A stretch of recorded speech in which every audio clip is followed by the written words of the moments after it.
Hey there, my friends. Welcome back to the channel, where we talk about living healthier, happier, and wiser as we embrace our golden years. I'm so glad you're here today because we're diving into something super important for all of us over 65, or anyone who cares about staying active and vibrant as we age. Today's topic? The hidden dangers of sitting too much after 65, and most importantly, how to fix it. As I've gotten older, I've noticed how easy it is to slip into habits we don't even think about. Maybe you're spending a little more time on the couch watching your favorite shows, or perhaps you're sitting at the kitchen table scrolling through your phone or reading the paper. It feels harmless, right?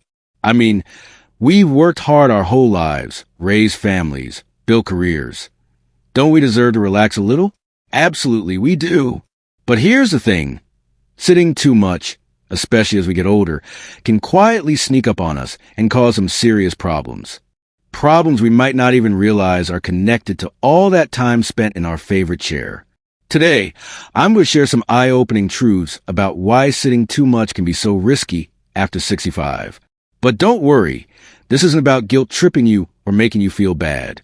Instead, I'm here as your friend, like we're sitting down for a cup of coffee, to share practical, doable ways to move more, feel better, and keep enjoying life to the fullest. We'll talk about why sitting is sometimes called the new smoking, what it does to our bodies, and, most importantly, simple steps you can take to break the sitting habit without feeling overwhelmed. Plus, I'll throw in some inspiring ideas to make moving fun and something you actually look forward to. So, grab a glass of water, maybe stand up and stretch for a second, and let's dive into this together. By the end of this video, you'll have a clear plan to sit less, move more, and keep thriving in your 60s, 70s, and beyond. Sound good? Let's get started. Why sitting too much is a big deal after 65. Let's start with the why. Why does sitting too much matter so much, especially as we hit our mid-60s and beyond? I remember when I first heard about this, I thought, come on, sitting can't be that bad. But the research is pretty clear, and it's honestly a little shocking. Studies show that adults over 65 spend, on average, 9 to 11 hours a day sitting. That's more than half our waking hours. Whether it's watching TV, reading, working on a hobby, or just chatting with friends, all that sitting adds up. And here's the kicker. Sitting for long periods is linked to some serious health risks, especially for us as we age. First, let's talk about your heart. Your heart is like the engine of your body, and it loves movement. When we sit for too long, our blood flow slows down and our heart doesn't get the workout it needs.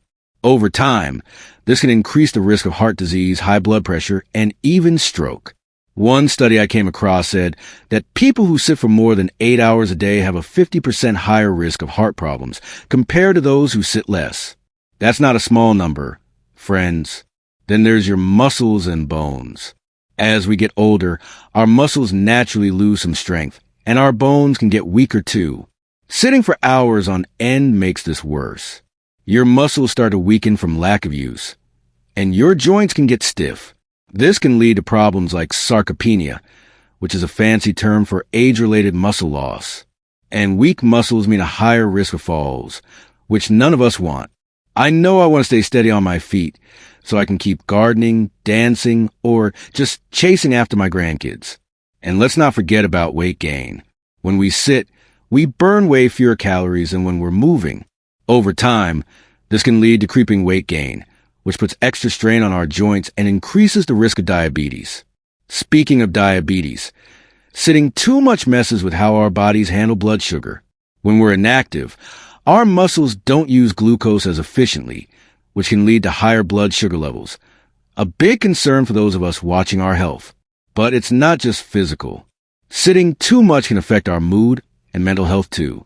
Have you ever noticed how you feel a bit sluggish or down after sitting for a long time? There's a reason for that. Movement boosts endorphins, those feel-good chemicals in our brains. When we sit too much, we miss out on that natural mood lift, and it can even contribute to feelings of anxiety or depression.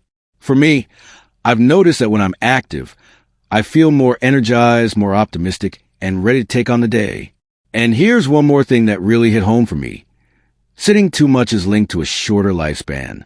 I know that sounds heavy, but hear me out. Research from places like the American Cancer Society has shown that people who sit for long periods each day have a higher risk of dying earlier, even if they exercise regularly. It's like sitting cancels out some of the benefits of that morning walk or gym session. That's why experts are calling sitting the new smoking. It's a sneaky habit that can harm us in ways we don't always see right away.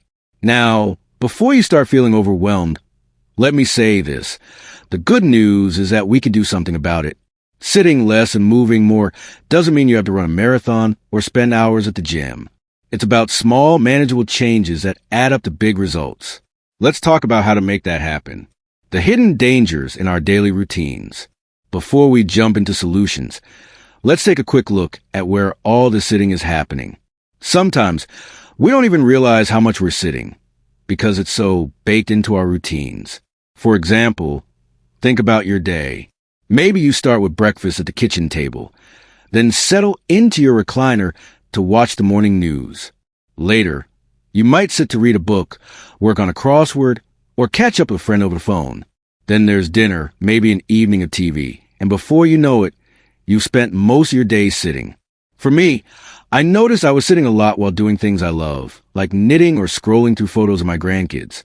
Even hobbies we enjoy can keep us glued to a chair if we're not careful. And if you're like me, maybe you've got a favorite spot, a cozy couch or a comfy armchair. That's just too easy to sink into for hours. Another sneaky culprit? Technology. I love catching up on emails or watching YouTube videos like this one. Thanks for being here. But staring at screens often means we're sitting still for way too long. And if you're retired or working from home, you might not have the natural breaks in your day, like walking to a meeting or running errands, that get you up and moving. The point is, sitting sneaks into our lives in ways we don't always notice. But once you start paying attention, you can spot those moments and make small tweaks to move more. That's what we're going to focus on next. How to sit less and move more. Practical tips. All right, let's get to the good stuff. How to break the sitting habit and add more movement to your day. I'm going to share some simple, realistic ideas that fit into your life. No fancy equipment or big-time commitments required. These are things you can start doing today. And I promise they're easier than you might think. 1. Follow the move every hour rule. One of the easiest ways to sit less is to make a habit of moving every hour. Set a timer on your phone or kitchen clock for 60 minutes. When it goes off, stand up, stretch, or take a quick walk around the house. Even 2 to 3 minutes of movement makes a difference. I like to do a quick stretch, maybe reach for the ceiling, roll my shoulders, or wiggle my toes. It wakes up my body and feels so good. If you're watching TV, use commercial breaks as your cue to move. Stand up, march in place, or do a few gentle squats. If you're reading or working on a hobby, pause every chapter or every 30 minutes to walk to the kitchen for a glass of water. These little bursts of movement add up, and they help keep your blood flowing and your muscles active. 2. Make your daily tasks active. You don't need to carve out extra time to move more. You can build movement into things you're already doing. For example, when you're on the phone with a friend, walk around the house or pace in your backyard instead of sitting. If you're waiting for the kettle to boil, do some gentle leg lifts or countertop push-ups. When you're folding laundry, stand up instead of sitting on the couch. I've started doing what I call active chores. Instead of sitting to sort through mail, I stand at the counter. When I'm gardening, I make a point to walk back and forth to the shed instead of bringing all my tools at once. These small changes turn everyday tasks into opportunities to move. 3. Try sit-to-stand exercises. One of my favorite ways to stay strong and sit less is to practice sit-to-stand exercises. This is so simple but so powerful. All you do is stand up from your chair and sit back down slowly without using your hands for support. Do this 5 to 10 times in a row, a few times a day. It strengthens your legs, improves your balance, and gets you out of that chair. If you're worried about balance, keep a sturdy table or counter nearby for support. Over time, you'll feel stronger and more confident. I started doing this while watching TV, and now it's second nature. It's like a mini workout that doesn't feel like exercise. 4. Create a standing station. If you spend a lot of time on hobbies like reading, writing, or puzzles, Try setting up a standing station. This could be a high counter, a kitchen island, or even a stack of books on a table to raise your work surface. I've got a little spot in my kitchen where I stand to read my magazines, and I love it. Standing while you work engages your muscles and burns more calories than sitting. If you use a computer or tablet, consider a portable standing desk or prop your device on a shelf. Even standing for 20 to 30 minutes at a time can make a big difference. 5. Add short walks to your day. Walking is one of the best ways to stay active, and you don't need to go far to feel the benefits. Aim for a 5 to 10 minute walk a few times a day. Maybe it's a stroll around your backyard, a loop around the block, or a walk to your mailbox and back. If you got a dog, they'll love the extra walks too. I like to pair my walks with something enjoyable, like listening to music or a podcast. It makes the time fly, and I come back feeling refreshed. If mobility is a challenge, even a slow walk with a cane or walker counts. The key is to keep moving at a pace that feels good for you. 6. Make movement fun. Who says moving has to be boring? One of the best ways to sit less is to find activities you love. For me, it's dancing. I'll put on some oldies, think Frank Sinatra or the Beatles, and have a little dance party in my living room. It's fun, it gets my heart pumping, and it doesn't feel like exercise. Maybe you love gardening, swimming, or playing with your grandkids. Maybe there's a local senior center with classes like Tai Chi, yoga, or line dancing. Find something that brings you joy, and you'll naturally want to move more. Even chair-based exercises, like seated yoga or arm circles, are great if mobility is limited. 7. Buddy up for accountability. Everything's more fun with a friend, right? Grab a neighbor, a spouse, or a family member to join you in your sit less journey. Make a pact to go for a daily walk together, or check in with each other to share how many times you stood up during the day. Having someone to cheer you on makes it easier to stick with it.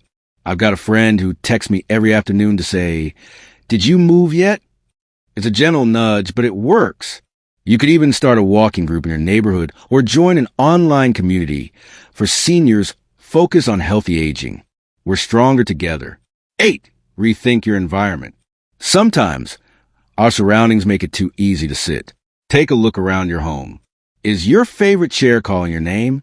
Maybe move it to a spot that's less tempting, or add a cushion to make it less comfy for long sits. Place reminders, like a sticky note on your TV remote that say, "Stand up," or "Take a walk."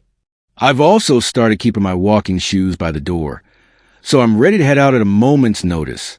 Little tweaks like this can make a big difference in breaking the sitting habit. Why these changes matter. Now, you might be thinking, okay, these ideas sound nice, but will they really make a difference? The answer is a big yes. Research shows that even small increases in movement, like standing up every hour or adding a 10-minute walk, can improve your heart health, boost your mood, and lower your risk of chronic diseases. One study found that replacing just 30 minutes of sitting with light activity each day can lower the risk of early death by 17%. That's huge. But beyond the numbers, moving more just feels good. It gives you energy, keeps you independent, and lets you keep doing the things you love, whether that's traveling, playing with your grandkids, or tending to your garden. For me, staying active means I can keep up with my family and feel like I'm truly living, not just existing. All right, my friends, we've covered a lot today, haven't we? We talked about why sitting too much after 65 can be risky for our hearts, muscles, and even our mood. But more importantly, we explored simple, practical ways to sit less and move more, ways that fit into your life and feel good. From setting a timer to move every hour to dancing in your living room, these small changes can add up to a healthier, happier you. I want to leave you with a little story. A few years ago, I noticed I was feeling stiffer and more tired than usual. I realized I was spending way too much time in my favorite armchair. So I started making small changes, standing up during TV commercials, taking short walks with my dog, even doing sit-to-stand exercises while waiting for my coffee to brew. It wasn't dramatic, but over time, I felt stronger, more energized, and honestly, more like myself. That's what I want for you too. So here's my challenge for you. Pick one idea from today's video and try it for next week. Maybe the 5-minute walk each morning or standing up every hour. Whatever it is, start small and build from there. You don't have to be perfect. Just take that first step. And if you're up for it, drop a comment below and let me know what you're trying. I love hearing from you, and it inspires all of us to keep going. Thank you so much for spending this time with me. If you found this video helpful, give a thumbs up, share it with a friend, and don't forget to subscribe for more tips on living healthier and wiser in our golden years. Hit that bell icon so you never miss a new video. Until next time, keep moving, keep smiling, and keep shining. I'll see you soon.